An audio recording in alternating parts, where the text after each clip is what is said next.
Breaking news, we have received reports that a mysterious cloud tornado is forming in the United States. The National Weather Service has issued a tornado watch for the United States. Stay tuned for more information on this developing situation.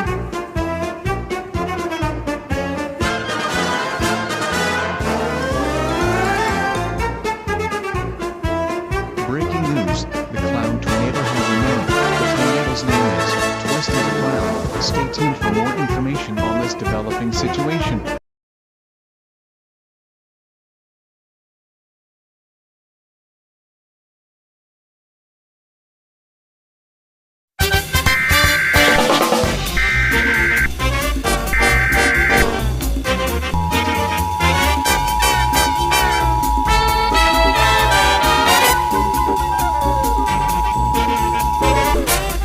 The National Weather Service has issued a tornado warning for Bernalillo County in central New Mexico until further notice at 11:30 a.m. Eastern Standard Time.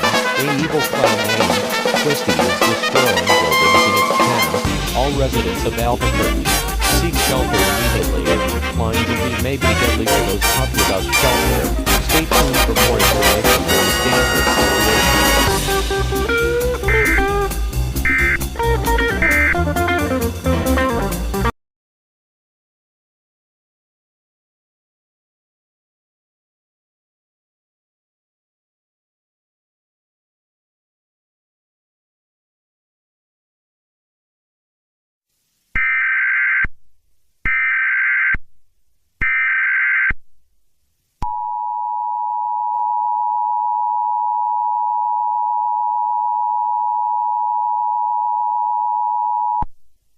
The following message is being transmitted at the request of the National Weather Service. The tornado is gone. All residents are free to exit their shelters now. However, it would take years to repair the damage from the tornado. Normal programming will resume.